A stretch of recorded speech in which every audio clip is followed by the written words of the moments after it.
Newsfirst NewsLine with Faraz. Hello there and a very good morning. This is Newsline. I'm Sonali Vanika-Baduge, and with us in our studios is Dr. Paikiasothy Saravanamuttu. He's the Executive Director of the Center for Policy Alternatives, or CPA. A very good morning to you, Doctor. Good morning to you. How has the year been for you? Well, 2016. It's been busy. There's been some progress. One would have liked to have seen more progress. But at the same time, I'm still optimistic that we have a reform program that is moving ahead. Slowly, perhaps, it could go faster, but nevertheless, it's still, I think, relatively intact. Doctor, you represent civil society. You've personally, and as an organization, the CPA has been involved in activism towards change, towards positive change. And with the coming in of the incumbent government, how has the year been in terms of legal reform? We saw the passage of the Right to Information Act, as well as the Office on Missing Persons Act. Also the 19th Amendment coming into the foray. Well, that came in 2015. We've had a number of legislative advances, but I think there has been a kind of public impatience as to why more hasn't happened. And if there is one criticism to be made in terms of all of this reform program, is insufficient communication with the public at large as to what the rationale is, what the program entails, what the consequences would be. And I do hope that in 2017 the government will realize that the public perception of lack of progress or impatience, etc., requires this kind of communication strategy to be put into action. One needs to talk to them and carry them along. As you correctly pointed out, it was in 2015 that we saw the passage of the 19th Amendment to the Constitution. However, now we're looking at a third Republican Constitution. There's a Public Representations Committee on it. A report has been released. There's a steering committee. However, we still haven't seen a document on the table. There is no interim document. There is no constitution that we can actually look at a draft. True. We don't have a draft. What we do have is the Constitutional Assembly having been divided up into a variety of subcommittees. They have sent their reports in, and these reports are now public. There will be a debate in January, I think, was it 9th, 10th, 11th, or 8th, 9th, 10th, on these subcommittee reports. We also expect the steering committee to come out with an interim report of some kind, and the steering committee is the one that will deal with the important questions about the structure of the state, the electoral system, the extent of devolution. So that's the one I think to watch out for and to look at very carefully, because that will be the core, the nucleus, if you like, of the new constitution.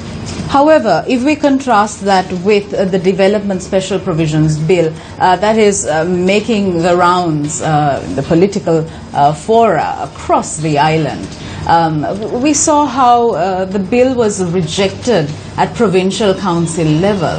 And it talks about a super minister with superpowers being appointed. I mean, on the one hand, you have that. So how do you trust people's representatives who have been elected to represent our interests, our aspirations? Again, I think communication is a problem. Now, this particular bill has been rejected by a number of provincial councils, and the government says that it will look at it again, amend it and represent it, because it's keen to have this bill go through. Now, the point here is this, is that the government wants to have the authority to be able to expedite and coordinate mega development projects throughout the country. In order to be able to do that, it's very clear that there has to be cooperation between central government and the provincial councils. You know, it's not that they live in totally different, separate silos. They have to get together.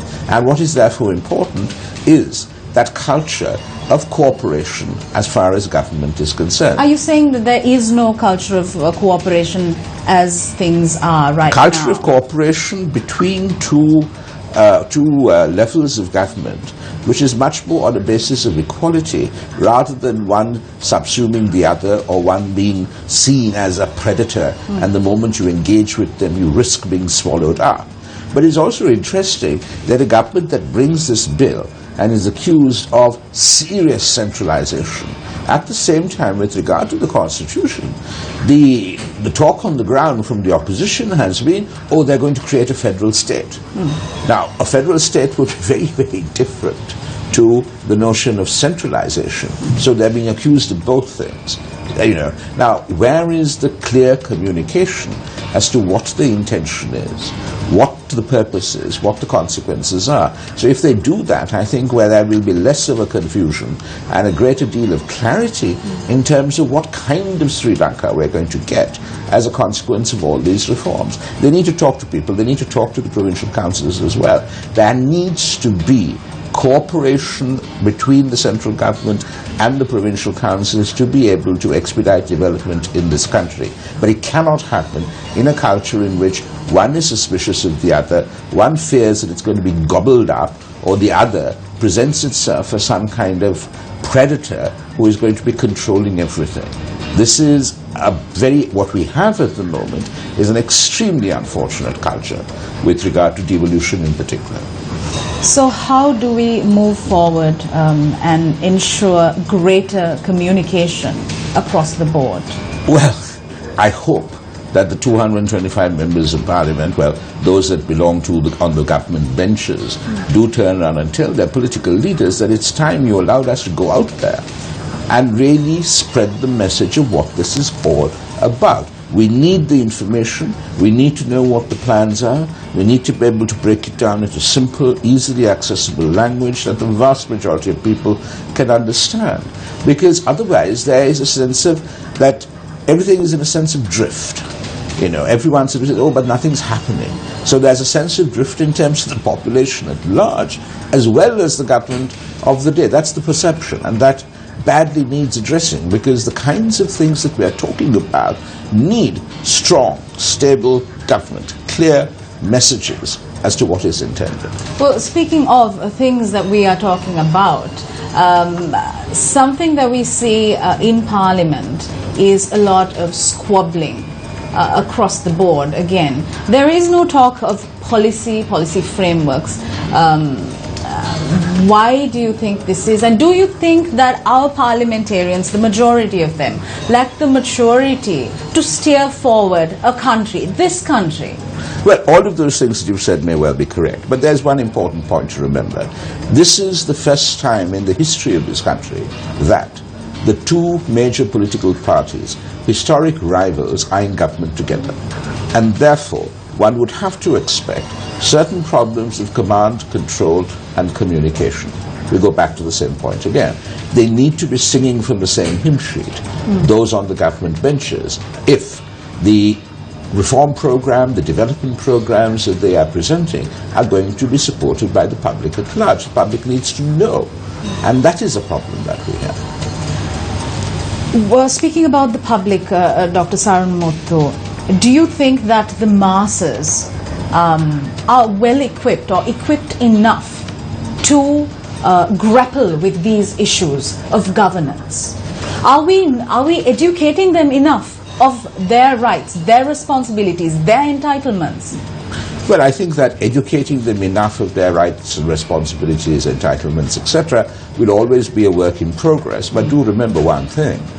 They did effect a change on the 8th of January 2015, which was one that was hitherto thought of as inconceivable.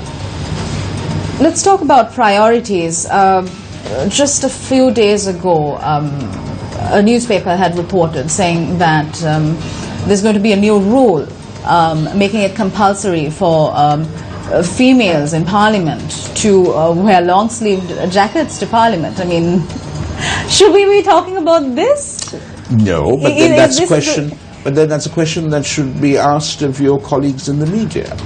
Are you all really reporting with responsibility the key issues of the day? What are you giving prominence to? Are you doing it in order to get as many viewers on airtime or to sell as many newspapers or whatever, and therefore you sensationalize? Or are you too committed to a responsible position of advancing of disseminating the information about what's happening in the country, what is important to the country, what is happening in terms of the future of the country. These are all questions that you should ask yourself. Yes, I mean, I also saw this thing on the front page of newspapers. It does beg the question as to whether this country has nothing more important to think about than the attire of the female members of parliament. Absolutely. Let's move on to the question of reconciliation and national unity. These are words and phrases which have really caught on, and I mean, we've been going through conferences and workshops on reconciliation, national unity, but if we sort of take ourselves out of that, the air-conditioned conference hall, and really go out into the villages, do you see this concept having any resonance in play? Well, I am still the secretary of the task force, 11-person civil society task force, that was asked to go around the country and ascertain people's views on the 4 mechanisms that the government of Sri Lanka promised in the resolution it co-sponsored in Geneva in September, October of last year.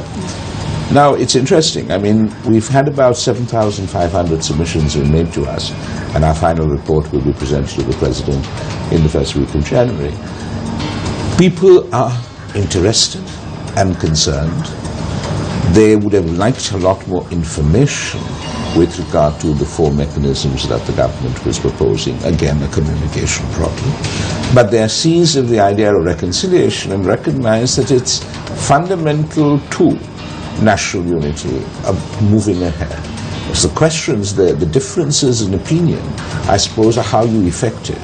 Should it be effected through a process of punitive justice? Should it be done through sort of the idea of restorative justice? Where is the emphasis? By and large, the response that we had was very much in terms of we need to know the truth in terms of so many atrocities that have been committed to our loved ones. We need to know who gave the orders. Those people have to be held accountable. And secondly, that they would very much like to be part of the various mechanisms that are set up. They do not want to be excluded or just to be treated as the victims only. They want to be part of that whole process. How do we go about this process of making the general public also a part of this mechanism? Yes. How do we give people the ownership? Because that's what, isn't Absolutely. That what is lacking Absolutely. Right now? So I think what you need is that you need the information available in easily accessible form. You need to have meetings at the grassroots level where you discuss this at community level, etc., where you bring communities together to discuss it, irrespective of whether it's a government-sponsored program or whatever. You need to get people talking about this. Then they feel included. So right now, are you saying that that is not happening? Not enough. Not enough? Nowhere near enough. What is your take, Dr. Saravanamuttu, on multi-stakeholder discussions on various topics of general interest? Because sometimes we see, for example, in times of natural disaster, we see there's the government on the one side, then there's the other stakeholders like the NGOs, but then they don't converge, they don't come together as one. So this is the thing. I mean, I think you're always going to need it because it is healthy and it is important that you have that criticism of public policy. You have that criticism of public policy in terms of government. You have it in terms of what is being done by civil society and the private sector. However, one hopes to be able to arrive at a situation in which you have constructive, critical engagement with the authorities who have the power, the authority and the resources to be able to effect change. So it has to be done not in a negative, accusatory way. Where there is a need to do that, certainly go ahead. But by and large, it needs to be critical, but also constructive. Also, if we talk about development, we're moving towards an era of development. There are mega development projects being contemplated, such as the megapolis, the financial city, and there's a move towards accelerated development as well. But do you think that in the list of priorities that this should be right on top, or that we should focus on other unresolved issues, such as bringing together people? Well, I mean, the thing is this, is that development has to be seen in a kind of holistic perspective. If there are communities that are suspicious of each other, or see each other as rivals and all of that, the development of that area is going to definitely be affected. And I suspect more often than not, negatively affected, adversely impacted by that rivalry. So bringing communities together in a common purpose towards a common goal is fundamental to development, successful development. I think we need to understand at the end of the day that it is about people. It is about people. You can have wonderful buildings and wonderful infrastructure, etc., but it always will be held to ransom if there is disunity, disharmony, anger, bitterness, frustration amongst communities. Yeah. So carry the people along with you. Make sure that they understand each other, that they are included and that they participate in this process, is what I would say. Also, if we talk about hate speech and social media, we see that it is rife on social media because everyone can just do whatever they want using a mobile phone or a mobile device. Absolutely. Yeah. And we see that there is a large increase in the incidence of racial violence, hate. Do you think that this is something we can combat only through laws? What do we do? No, I don't think it's something that you can combat only through laws, or that you must combat it only through laws. I think you have to find that balance between restrictions on the freedom of speech and expression and the incitement to hatred and all of that. Now, there are other means also of doing it. I mean, what I find particularly worrying is that people who I understand to be purveyors of hate speech and disharmony amongst communities are being given a certain amount of status and authority by public figures and by leaders of the government, and not being taken to task for spewing out all this hate and bile. You see them with leaders of government conversing with each other, ministers taking on the accusations that they make without any substantive evidence. But we see this on all sides of the divide. I mean, we see. Well, so this is the point: is that if there is a clear message that comes out that look, if you are spewing out hate speech, etc., we're going to isolate you, we're going to marginalize you. Where there are laws of the land at the present moment which can be used to deal with you. We're not going to sort of say, look, today in order to appeal to this constituency, we're going to deal with you on hate speech. And tomorrow, in order to appeal to a larger constituency, or what I imagine to be a larger constituency, I'm going to invite you to a discussion and give it all media publicity, etc. There has to be a clear policy here. This is not to be tolerated. Hate speech, the spreading of hate, bile, all of that is just, I thought we came out of that. This was a part of what happened in 2008. But apparently not. Apparently not. It's still around. And this is a dangerous trend. And if politicians feel that there is a whole sort of patriotic or nationalist community that will be alienated or isolated by moving against the purveyors of hate speech, they should think twice and ask themselves what is more important, their vote banks or the health of the country. But Dr. Saravanamuttu, across the world, what we're seeing today is an America where there's a lot of racism, there's a lot of xenophobia.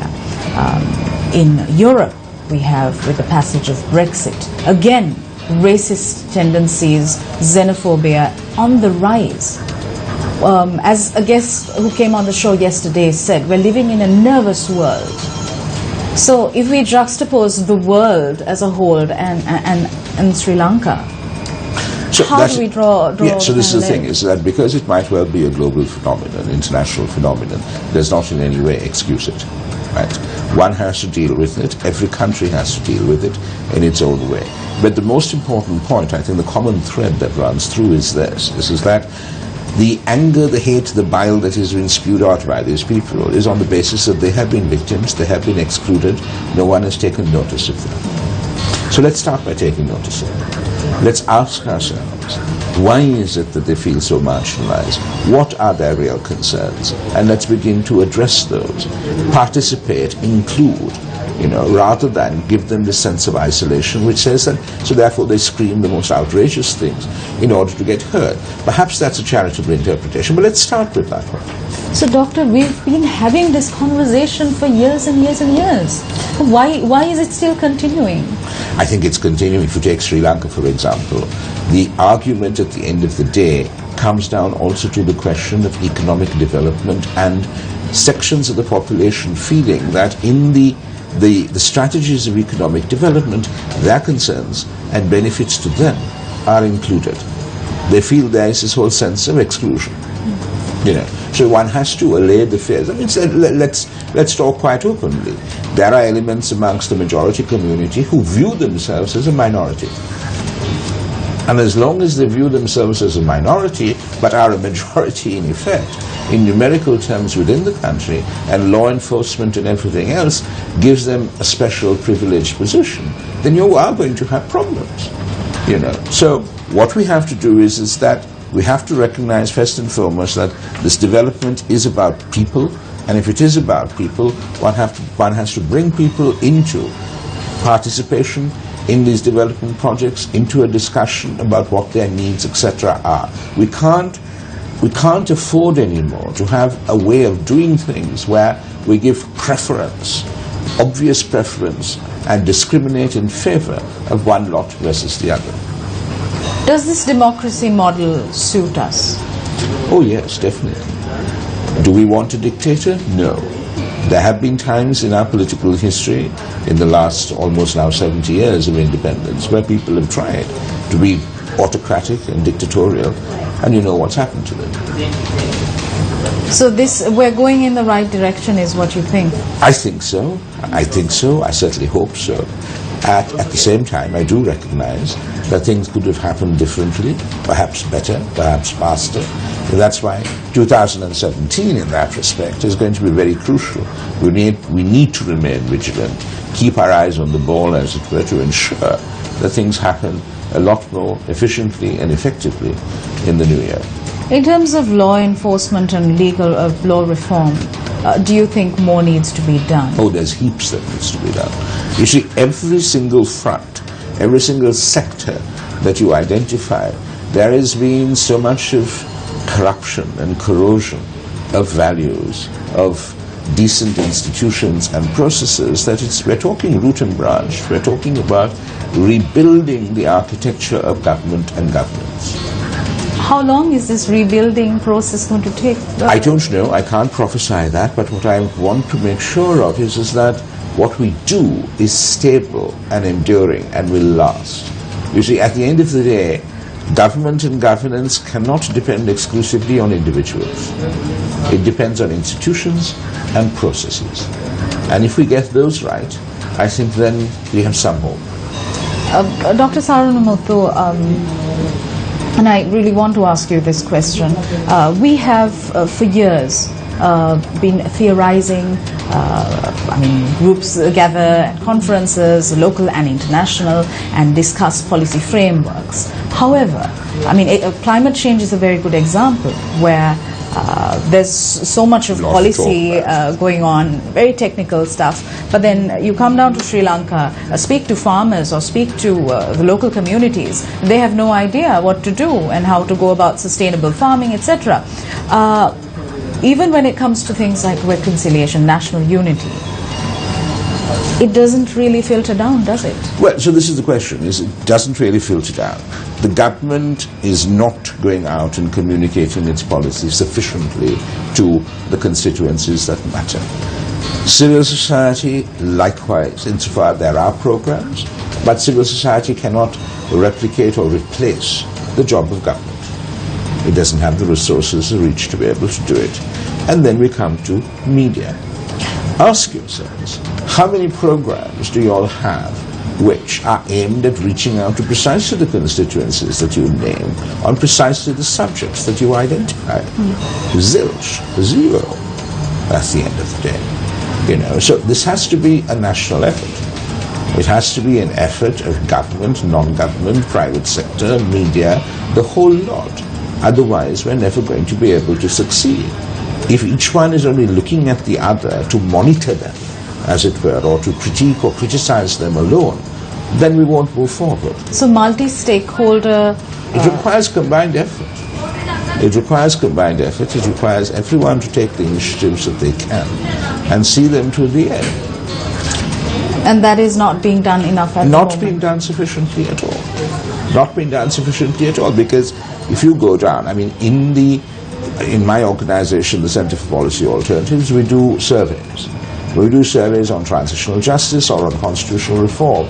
You realize that there is a hunger and thirst for information and knowledge, but very little information and knowledge available to these people. But can't we be hopeful that with the passage of the Right to Information Act, we will be having access to that information? Yes, and that is why it's also therefore important to make clear to average citizens that they have the right to access information. How do you do it? What are the issues that you can, who are the institutions that you can go to in terms of wanting to get information? All of so there has got to be a huge campaign also in educating and making people aware of what right to information means to them and how it can make a difference in their local area, in their daily lives.